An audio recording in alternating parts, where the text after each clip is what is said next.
நிறைய பேருக்கு ஒரு பெரிய சந்தேகங்க. நல்லா சம்பாதிப்பாங்க. 1 லேக் 1.5 லேக் சம்பாதிப்பாங்க. ஆனால் இன்வெஸ்ட்மெண்ட் நாலேஜே இருக்காது. எஸ்ஐபி அப்படின்னா என்னன்னு பார்த்தீங்கன்னா, சிஸ்டமேட்டிக் இன்வெஸ்ட்மெண்ட் பிளானிங். அதாவது ஒரு ஈக்குவல் இன்டர்வல்ஸில் நீங்கள் ஒரு ஸ்டாக் வாங்கியோ, இல்லை ஒரு மியூச்சுவல் ஃபண்டில் இன்வெஸ்ட் பண்ணியோ, இல்லை ஒரு கோல்டாவோ வாங்குறீங்கன்னா அதுதான் எஸ்ஐபி. சம்பாதிக்கிறது மட்டும் பெருசு இல்லைங்க. நீங்கள் அதை எப்படி உங்களோட இன்வெஸ்ட்மெண்ட்டை பிளான் பண்ணுறீங்கன்றது ரொம்ப முக்கியம். இப்போ நீங்கள் ஸ்டாக் நீங்கள் வாங்குறீங்கன்னா வேறு யாரையாவது டிபெண்ட் பண்ண வேண்டிய அவசியம் கிடையாது. உங்களுக்கு நார்மலாக பேங்க்கில் ஒரு அக்கௌண்ட் இருக்கும். அந்த அக்கௌண்ட் மாதிரியே தான் டிமேட் அக்கௌண்ட்னு ஒரு அக்கௌண்ட் இருக்கும். ஸ்டாக் மார்க்கெட்டில் நீங்கள் என்ட்ரு ஆகணுன்னா அந்த டிமேட் அக்கௌண்ட் ஏதாவது ஒரு பிளாட்ஃபார்மில் வாங்கணும். அது நீங்கள் ஜீரோதாவில் வாங்கலாம், 5 பைசையில் வாங்கலாம். இந்த மாதிரி நிறைய இருக்குது. ட்ரேட் ஸ்மார்ட், பன் அப்படின்னு நிறைய இருக்குது. இது எதில் வேணாலும் நீங்கள் ஓப்பன் பண்ணிக்கலாம். ஒரு சில இதில் நீங்கள் ஐசிஐசிஐ பேங்க் அந்த மாதிரி பேங்கிங் செக்டார்ஸும் இந்த டிமேட் அக்கௌண்ட்டை ஓப்பன் பண்ணுறதுக்கு ஹெல்ப் பண்ணுறாங்க. ஓகே, டிமேட் அக்கௌண்ட் ஓப்பன் பண்ணிட்டீங்க. அதுக்கப்புறம் என்ன பண்ணணும்னு பார்த்தீங்கன்னா, ஏதாவது ஒரு பர்டிகுலர் ஸ்டாக்கை ஃபஸ்ட்டு சூஸ் பண்ணுங்கள். நீங்கள் எவ்வளோ இன்வெஸ்ட் பண்ணுறீங்களோ அதுக்கேற்ற மாதிரியான ஸ்டாக்கை சூஸ் பண்ணுங்கள். இப்போ என்னால் ஒரு ஸ்டாக் ஒரு 500 ருபீஸ்க்கு தான் வாங்க முடியும்னா 400 ருபீஸ்லேருந்து 500 ருபீஸ்க்குள்ளே இருக்க ஸ்டாக்காக தேடுங்க. இப்போ எந்த செக்டார் ஃப்யூச்சரில் நல்லா டெவலப் ஆகும்னு ஒரு ரிசர்ச் பண்ணுங்கள். ஏதேதோ நீங்கள் கூகுளில் சர்ச் பண்ணுறீங்க. நீங்கள் கஷ்டப்பட்டு சம்பாதிச்சவங்க காசை இன்வெஸ்ட் பண்ணுறதுக்கு முன்னாடி ஒரு சின்ன ரிசர்ச் பண்ணுங்கள்.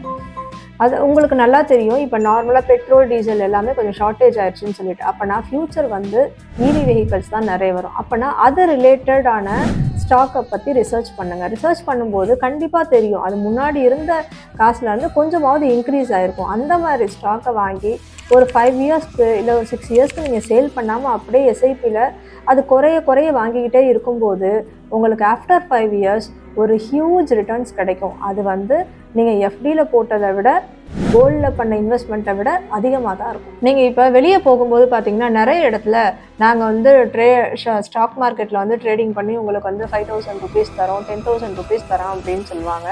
அதாவது உங்களோட அமௌண்ட்டை அவங்க கேட்பாங்க, அவங்க ட்ரேட் பண்ணி உங்களுக்கு கொடுக்குற மாதிரி இருக்கும். அந்த மாதிரி இடத்துல தயவு செஞ்சு ஏமாறாதீங்க.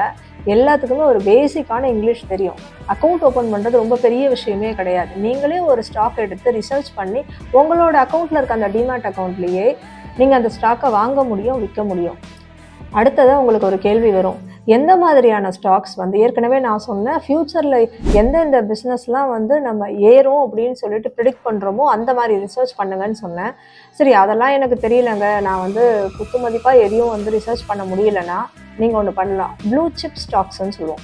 ப்ளூ சிப் ஸ்டாக்ஸ் அப்படின்னா என்னென்னு பார்த்தீங்கன்னா, பெரிய பெரிய கம்பெனிஸ் அவங்களாம் எத்தனை வருஷம் ஆனாலும் அவங்க கம்பெனியெல்லாம் இழுத்து மூட மாட்டாங்க. இப்போ நான் உங்களுக்கு சொல்லியிருக்கேன் ஏற்கனவே, டிமேட் அக்கௌண்ட் ஓப்பன் பண்ணுங்க அப்படின்னு சொல்லிட்டு. டிமேட் அக்கௌண்ட் நீங்கள் ஓப்பன் பண்ணி ஸ்டாக்லாம் வாங்குறீங்கன்னா உங்களுக்கு 2 ஆப்ஷன் கேட்கும். நீங்கள் ஒரு பர்டிகுலர் கம்பெனி போட்டிங்கன்னா என்எஸ்சியா பிஎஸ்சியா அப்படின்னு கேட்கும். பிஎஸ்சியில் எப்போவுமே வாங்காதீங்க, என்எஸ்சியில் வாங்குங்க. பிஎஸ்சியில் ஏன் வாங்கக்கூடாதுன்னு சொல்கிறேன்னா, பிஎஸ்சியில் இன்றைக்கி இருக்கிற கம்பெனி நாளைக்கு இருக்காது. நம்ம மூடினால எங்கேயும் போய் தேட முடியாது. ஆனால் என்எஸ்சியில் அப்படி கிடையாது. என்எஸ்சியில் கம்ப்ளீட்டாக அவங்களோட கம்பெனி ப்ரொஃபைல், அவங்களோட turnover, profit and loss account எல்லாத்தையும் பார்த்து தான் அவங்கள லிஸ்டிங்கில் போட்டிருப்பாங்க.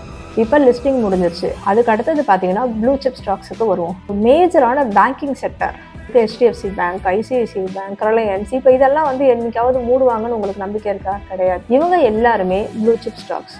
ஸோ இதெல்லாம் நீங்கள் வாங்குறதுக்கு ஸ்டாக்கோட காஸ்ட் அதிகமாக இருக்கும். பட் ஆனால் ஏறுறதுக்கு உண்டான சான்சஸ் ரொம்ப அதிகம். அது எந்த அளவு குறையுதோ குறைய நீங்கள் வாங்கிக்கிட்டே இருந்து ஒரு ஆவரேஜ் பண்ணிங்கன்னா நல்ல ரிட்டர்ன்ஸ் பின்னாடி எடுக்க முடியும். மினிமம் 15 to 20% உங்களால் ரிட்டர்ன்ஸ் எடுக்க முடியும். இப்போ இந்த ஸ்டாக்ஸில் இன்வெஸ்ட் பண்ணுறது இல்லாமல் இன்னொரு ஆப்ஷன் ஒன்று இருக்குங்க. அதாவது இண்டெக்ஸ் அப்படின்னு சொல்லுவோம், டெரிவேட்டிவ்ஸ்னு சொல்லுவோம். இண்டெக்ஸ் அப்படின்னா என்னென்னா, இப்போ நிஃப்டி 50 சொல்லுவோம். நிஃப்டி 50னா என்னென்னா, இந்தியாவில் இருக்க டாப் மோஸ்ட் 50 கம்பெனிகளோட ஒரு தொகுப்பு தான் நிஃப்டி 50. அதில் பார்த்தீங்கன்னா ரிலையன்ஸ், பேங்கிங் செக்டர், மேஜரான கம்பெனிஸ், டாட்டாஸ், இந்த மாதிரி எல்லா கம்பெனியும் வரும். அந்த டாப் மோஸ்ட் 50 கம்பெனிஸை நிஃப்டி 50ன்னு சொல்லுவோம். அடுத்தது ஒரு இண்டெக்ஸ் இருக்குது, என்னென்னா பேங்க் நிஃப்டி. பேங்க் நிஃப்டினா என்னன்னா, பேங்கிங் செக்டார்ஸ் ஃபுல்லா ஒரு 13லேருந்து 14 பேங்கிங் செக்டார் அதில் வரும். HDFC, ICICI, SBI, ஸோ இந்த மாதிரி பேங்க்ஸ் எல்லாமே அதில் வரும்.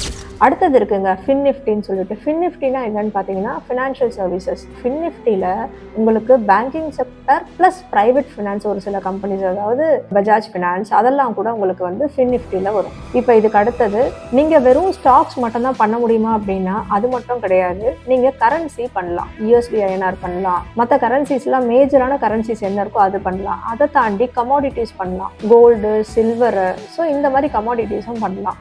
இப்போ லேட்டஸ்ட்டாக பார்த்தீங்கன்னா ஒரு ரிசர்ச்சில் கோல்டை விட சில்வருக்கு வந்து ஃப்யூச்சர் வந்து ரொம்ப பிரகாசமாகவே இருக்குது. இன்னொன்று அதோட காஸ்ட்டை வந்து ஒரு ரீசனபிள் காஸ்ட்.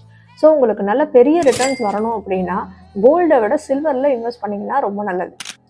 நீங்கள் இந்த மாதிரி எஸ்ஐபி பற்றின டீட்டெயில்ஸ் வந்து உங்களுக்கு இன்னும் ஃபர்தராக தெரியணும் அப்படின்னா நீங்கள் DM பண்ணிங்கன்னா உங்களுக்கு வந்து நாங்கள் கன்சல்டன்சி ப்ரொவைட் பண்ணுவோம். இந்த மாதிரி நிறைய ஃபினான்ஷியல் ரிலேட்டட் இன்ஃபர்மேஷன் உங்களுக்கு தெரியணும்னா நம்ம சேனலை சப்ஸ்கிரைப் பண்ணுங்கள், ஷேர் பண்ணுங்கள்.